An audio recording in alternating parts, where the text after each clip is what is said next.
Hello, let's learn how to add fractions with different denominators. Addition of fractions with different denominators. Let's say, for example, you're asked to do this example. Simplify 2/3 plus 3/7. Here you see that we're working with two fractions and their denominators are different. So I will show you how to add this following these three steps. The first step you want to do is to find the LCM of the denominators. After you have done that, then step 2, you would write the equivalent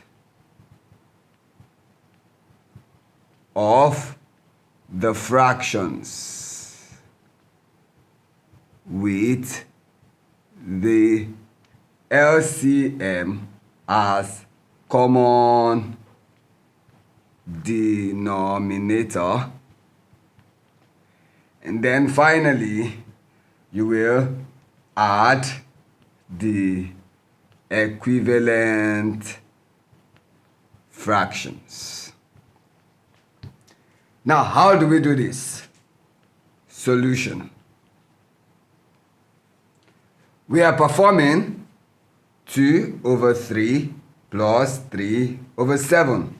So we find the LCM of 3 and 7, the denominators, because the first step is to find the LCM of the denominators, and we write them here. 3 goes 1, and here 7. Then 7 goes here 1, 1, which means our LCM equals 3 multiplied by 7, which will give you 21. Now we have gotten the LCM. The next thing is to write the equivalent of the fractions with the LCM as a common denominator.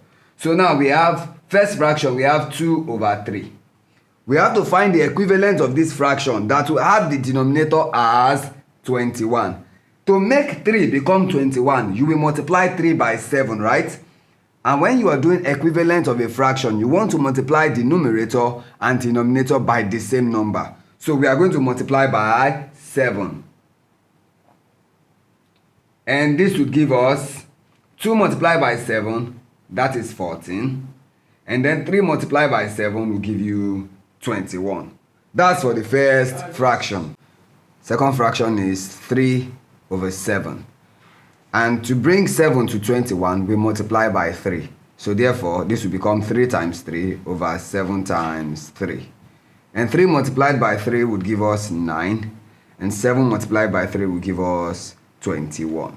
So we have completed step 2, which is to write the equivalent of the fractions with the LCM as a common denominator.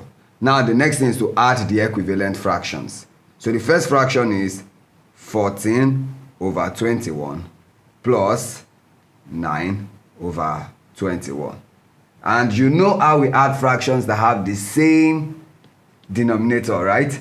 So what we do is we draw our division line and put the common denominator, and then we add the numerator, that is 14 plus 9. This would give us, when you add 9 to 14, you would get 23. So 23/21. And this is the answer to the fraction. But remember, when you have a fraction like this, you have to bring it to its lowest possible term. So in order to do this, since they do not have any factor between 23 and 21, what we'll do is we're going to bring it into a mixed fraction. So 21 in 23 would give us 1. That is, we have one whole number. Remember 2. So we have 2/21. So therefore, we can now say 2/3 plus 3/7 will give us one whole number, 2/21. And that is how we solve this kind of problem. Thank you.